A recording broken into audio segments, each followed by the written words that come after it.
কন্যা রাশির বৈবাহিক জীবনে আসতে চলেছে একটা ভয়ঙ্কর দুর্যোগ। 2রা জুনের পরে কন্যার বৈবাহিক জীবনে একটু সুস্থিরতা আসবে, কারণ 2রা জুন কর্কট রাশিতে প্রবেশ করছে বৃহস্পতি।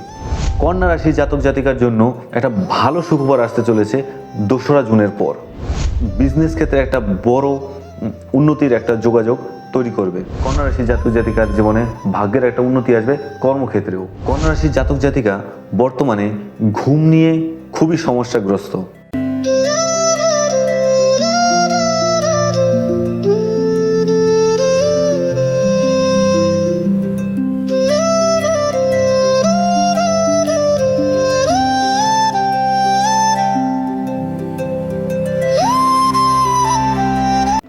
নমস্কার, আমি দেবেশ শাস্ত্রী।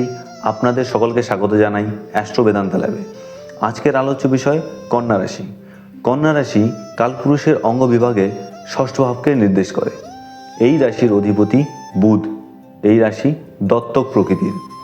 বুধ প্রভাবিত হয় এই রাশির ব্যক্তি বা এই রাশির জাতক জাতিকা স্বাভাবিকভাবেই খুব বুদ্ধিমান হয়ে থাকে, এবং দত্তক প্রকৃতি হওয়ার কারণে ব্যক্তির মধ্যে রয়েছে ডুয়াল ক্যারেক্টারিস্টিক।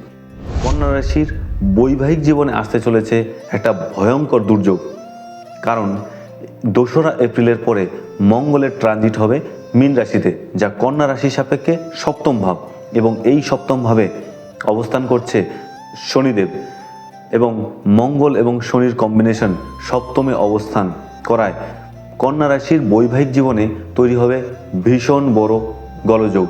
কারণ কন্যা সাপেক্ষে তৃতীয়পতি এবং অষ্টমপতি মঙ্গল যখন সপ্তমে অবস্থান করবে এবং শনি ষষ্ঠপতি যখন সপ্তমে অবস্থান করবে, তখন কন্যার বৈবাহিক জীবনে একটা বিচ্ছিন্নতার সৃষ্টি হবে।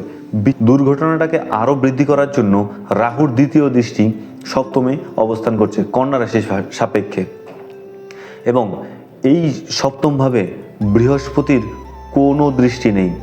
শনি মানেই বিচ্ছিন্নতা, এবং তৃতীয়পতি অষ্টমপতি মঙ্গল হওয়ার কারণে তার দশা অন্তর্দশা যদি সাপোর্টিভ না হয়, এই ব্যক্তির বৈবাহিক জীবনে বড় ফাটল বা বিচ্ছেদও আসতে পারে, যা কন্যার জীবনকে পুরোপুরি চেঞ্জ করে দিবে।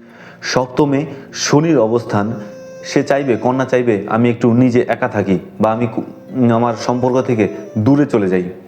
অষ্টমপতি মঙ্গল সপ্তমে অবস্থান করায় এবং সপ্তমের মঙ্গলের সপ্তম দৃষ্টি লগ্নে অবস্থান করায় কন্যার মাথা অটোমেটিক্যালি গরম থাকবে, এবং রবি সপ্তমে অবস্থান করায় তার দৃষ্টি লগ্নে পড়ায় ব্যক্তির মধ্যে একটা অহংকার এবং ভীষণ রাগের সৃষ্টি হবে, যে কারণে কন্যার বৈবাহিক জীবনে আসতে চলেছে বড় ক্যালামিটিস বা বড় দুর্যোগ। 2রা জুনের পরে কন্যার বৈবাহিক জীবনে একটু সুস্থিরতা আসবে, কারণ 2রা জুন কর্কট রাশিতে প্রবেশ করছে বৃহস্পতি। বৃহস্পতি কর্কট রাশিতে পড়ার সঙ্গে সঙ্গেই বৃহস্পতির নবম দৃষ্টি কন্যার সপ্তমে অবস্থান করবে। তখন কন্যা রাশির সপ্তম ভাবটাকে প্রশমিত করবে এবং তার বৈবাহিক জীবনটা আবার আগের মতো হওয়ার চেষ্টা করবে। কিন্তু এই 2রা এপ্রিলের পরে যে ঘটনাগুলো ঘটতে চলেছে, তা কন্যা একদমই ডিনাই করতে পারবে না, নিজেকে সামলাতে পারবে না তার এই ঝামেলা থেকে। 2nd এপ্রিল থেকে 2রা এপ্রিল থেকে শুরু করে 2রা জুন পর্যন্ত আপনি নিজেকে একটু কন্ট্রোলে রাখুন, নয়তো আপনার বৈবাহিক জীবন বাঁচানো খুবই কঠিন। কন্যা রাশির জাতক জাতিকার জন্য একটা ভালো সুখবর আসতে চলেছে 2রা জুনের পর। অলরেডি স্টার্ট হয়ে গেছে, কিন্তু 2রা জুনের পর এই সম্ভাবনা আরও বেশি বাড়বে, কারণ 2রা জুন কর্কট রাশিতে অবস্থান করবে বৃহস্পতি, যেটা বৃহস্পতির উচ্চ স্থান, এবং তার নবম দৃষ্টি সপ্তমভাবে অবস্থান করবে। কন্যা রাশির জাতক জাতিকা যারা বিজনেসম্যান, তারা বিজনেসে পাবে ভীষণ সফলতা, কারণ বৃহস্পতি যার চতুর্থ এবং সপ্তমপতি, সে তার একাদশে যখন উচ্চস্থ হবে, বিজনেস ক্ষেত্রে একটা বড় উন্নতির একটা যোগাযোগ তৈরি করবে, এবং কন্যা এর লাভবান হবে। এই সময় কন্যা যেমন বৈবাহিক জীবনটাকে ভালো উপভোগ করবে, বিজনেস লাইফটাকে ভীষণ ভালোভাবে লিড করবে। কন্যা রাশির জাতক জাতিকাকে এটাই বলতে চাইবো যে আপনারা একটু ধৈর্য ধরুন, আপনার বৈবাহিক জীবনটাকে একটু স্টেবল করার চেষ্টা করুন, এবং যারা বিজনেস করছেন তারা আরও বেশি চেষ্টা করুন নিজের বিজনেসকে গ্রো করার জন্য, কারণ এটাই হচ্ছে আপনার শ্রেষ্ঠ সময়। বৃহস্পতির উচ্চ ক্ষেত্র, বৃহস্পতি আপনার কন্যা লগ্ন সাপেক্ষে বা রাশি সাপেক্ষে উচ্চক্ষেত্র হওয়ার জন্য যা কন্যা রাশির একাদশ ভাব তার সাকসেস গেইন দুটোকেই আনবে কন্যা রাশির জীবনে। কন্যা রাশির সাপেক্ষে তার দ্বিতীয়পতি নবমপতি শুক্র তার নিজের ক্ষেত্রের দিকে অগ্রসর হচ্ছে এবং তার ষষ্ঠপতি শনি সপ্তমে অবস্থান করে লগ্নকে দৃষ্টি দিয়েছে। ষষ্ঠপতি শনি সপ্তমে বসে তার তৃতীয় দৃষ্টি শুক্রের উপরে অবস্থান করবে।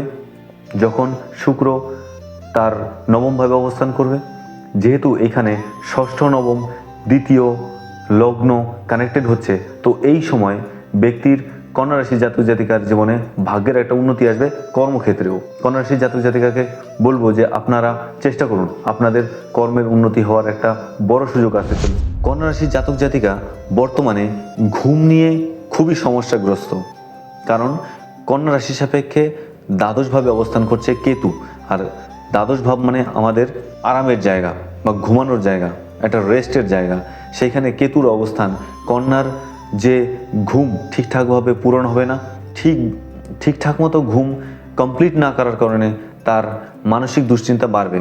কারণ দ্বাদশপতি সপ্তমে অবস্থান করছে এবং সপ্তম থেকে তার লগ্নে দৃষ্টি দেওয়ার কারণে তার ঘুমে খুব প্রবলেম হওয়ার সম্ভাবনা অনেকটাই বেড়ে গেছে। নমস্কার, আপনারা সকলেই ভালো থাকুন। আজকের আলোচনা এখানেই শেষ এবং আগামী পর্বের জন্য অপেক্ষা করুন।